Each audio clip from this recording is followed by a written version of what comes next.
Right, welcome back, guys. Right, so I'm still on the topic of balancing your mixes. I want to show you a cool little trick to set the relationship between your bass and your kick drum using a VU meter.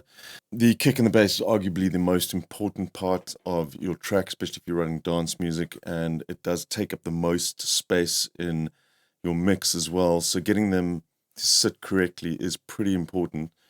Now, the reason we use a VU meter for this is because it measures the average volume. So we're not looking at peaks, because if you are side chaining and such, your peaks are going to be sitting relatively pretty much at the same place all the time, especially because the bass is not going to be playing when the kick is playing, unless you're not side chaining, which you're probably going to end up with a pretty nasty sounding mix then in that case, with too much bass. But yeah, we want to get the average so that we can sort of get the sort of average weight of the bass and the kick together over a given piece of time. So I've got a little loop that I've put in here, just a bass line from Anna 2, a kick drum, some ambience and a clap. Cool, and let's get this set up so we can just set these relationships correctly. So first things first, this is all pretty loud currently. Like I said early on in the course, we want to try and keep the faders around here so we've got a little more control. So what we'll do is we'll just open up the routing, or open up our pre-filter section. And let's just back off on the gain slightly here.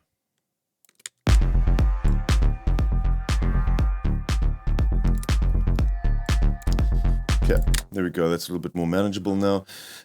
So on my master channel, I've got an instance of Supervision. There are some free plugins out there as well, free VU meters. I think TB Pro Audio does a VU meter that you can grab if you're not in Cubase, but Supervision will do just fine.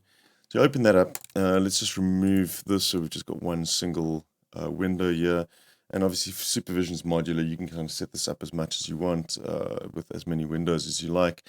But what I'm really interested in here is the VU meter. And here we go. So before we start, we want to just calibrate this a little bit better to our needs.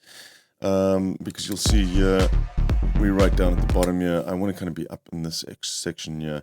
So just to calibrate this, we're just going to open up the settings here. I'm going to bring this down to VU dBs with this offset of -18. See, now we're kind of hitting the top there, which is what I want. And that's pretty much good to go. Now let's adjust our levels so we can actually mute the clap and the ambient section there. I'm just going to kind of move these down all at the same time. Actually, we'll mute the bass as well. What I'm interested in is getting my kick to around -3 when it peaks. So let's shift all these down and kind of line it up just so that it's kind of knocking on that -3 constantly. That's pretty close, and that's good for me. Now what we're going to do is drop the bass volume all the way down. We can unmute this one, and what we're going to try and do is gradually pull the bass up until the point that the average volume, or average RMS here, is going to be hitting 0 on the VU meters. And at that stage, they're going to be weighted pretty well together, and the relationship between the kick and the bass is going to be pretty balanced. And that's a great starting point for the rest of your mix then as well. So let's do that. Let's start bringing this up and watch this carefully. Let's bring our bass up. See, the average is moving up now. And then we're starting here at 0.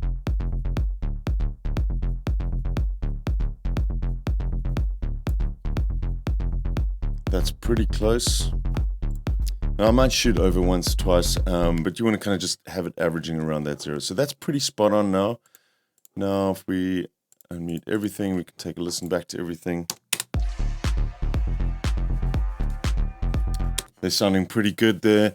And on top of that, we've also managed to end up with a pretty acceptable level here.